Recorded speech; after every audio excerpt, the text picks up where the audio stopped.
CSB IAS అకాడమీలో civil services coaching కి కొత్త బ్యాచ్ సెప్టెంబర్ 25 నుంచి స్టార్ట్ అవుతుంది. ఇది ప్రిలిమ్స్ మెయిన్స్ మొత్తం సిలబస్ కవర్ చేస్తుంది. ఈ బ్యాచ్ డ్యూరేషన్ 10 months ఉంటుంది. సెప్టెంబర్ 25 నుంచి స్టార్ట్ అయ్యే ఈ బ్యాచ్ దాదాపు జూన్ జూలై వరకు ఈ బ్యాచ్ కొనసాగుతుంది. ఇది అందరు విద్యార్థులు ఎవరైతే సీరియస్ గా 2025 అటెంప్ట్ కోసం ప్రయత్నిస్తారో వాళ్ళ కోసం ఇది ఎర్లీ బ్యాచ్ అని చెప్పవచ్చు. హైదరాబాద్ లో గత సంవత్సరం శ్రీ రామానుజాచార్యుల వారి విగ్రహ ఆవిష్కరణను మనం చూసాం.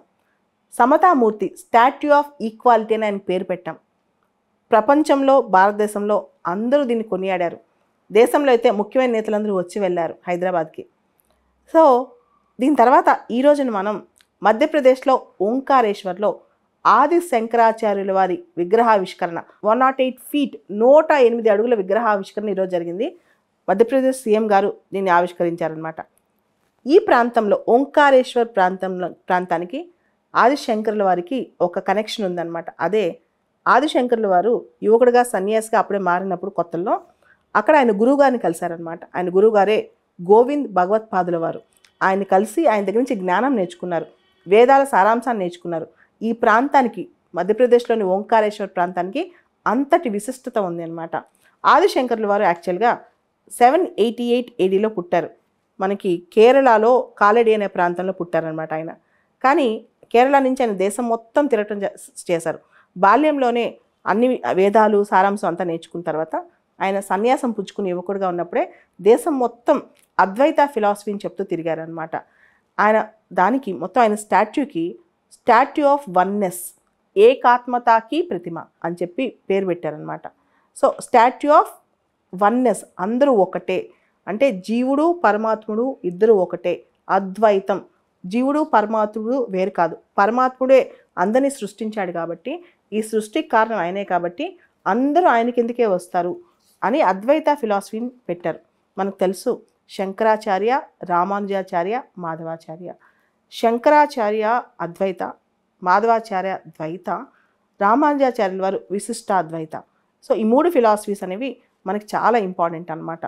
మనం గమనిస్తే కనుక రామానుజాచార్యుల వారి 1000 సంవత్సరాలు, ఆయన పుట్టి 1000 సంవత్సరాలు అయినందుకు ఇక్కడ విగ్రహం ఆవిష్కరించుకున్నాం.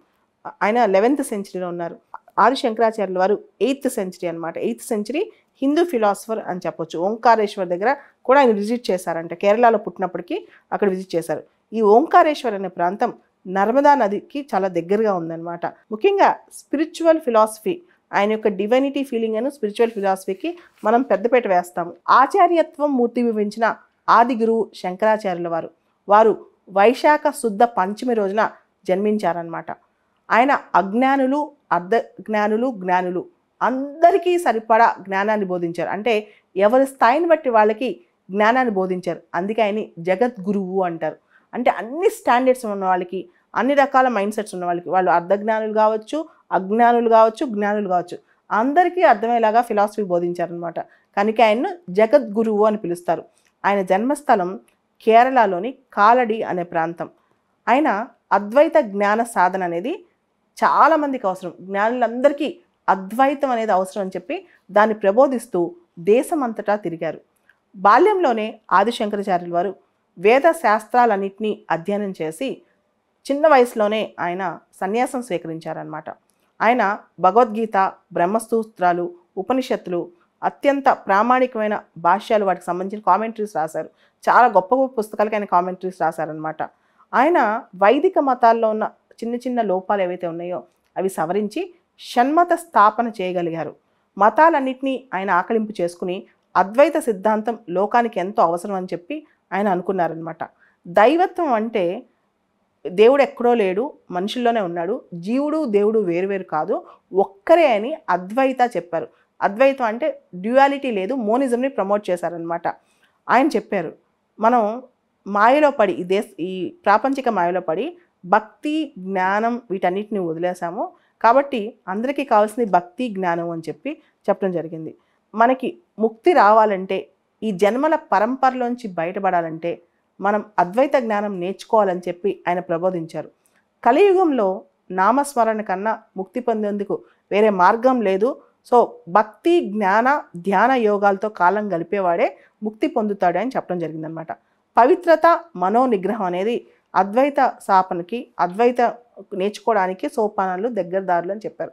అంటే మనం మనోనిగ్రహం, పవిత్రత కలిగి ఉంటే ఆటోమేటిక్గా అద్వైత జ్ఞానం మనకు అందుద్ది అని కూడా ఆయన చెప్పడం జరిగింది.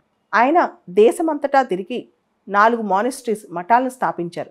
శృంగేరి కర్ణాటక, పూరి ఒరిస్సా, ద్వారకా గుజరాత్, బద్రీనాథ్ ఉత్తరాఖండ్, ఇలా 4 మఠాలు గొప్పగా ఆయన స్థాపించారనమాట. అద్వైత ఫిలాసఫీని దేశమంతా వ్యాపించడానికి దేశం మొత్తం ఆయన తిరిగారు. CSBIAS అకాడమీలో సివిల్ సర్వీసెస్ కోచింగ్ కి కొత్త బ్యాచ్ సెప్టెంబర్ 25 నుంచి స్టార్ట్ అవుతుంది. ఇది ప్రిలిమ్స్, మెయిన్స్ మొత్తం సిలబస్ కవర్ చేస్తుంది. ఈ బ్యాచ్ డ్యూరేషన్ 10 మంత్స్ ఉంటుంది. సెప్టెంబర్ 25 నుంచి స్టార్ట్ అయ్యే ఈ బ్యాచ్ దాదాపు జూన్, జూలై వరకు ఈ బ్యాచ్ కొనసాగుతుంది. ఇది అందరు విద్యార్థులు ఎవరైతే సీరియస్ గా 2025 అటెంప్ట్ కోసం ప్రయత్నిస్తారో వాళ్ళ కోసం ఇది ఎర్లీ బ్యాచ్ అని చెప్పవచ్చు.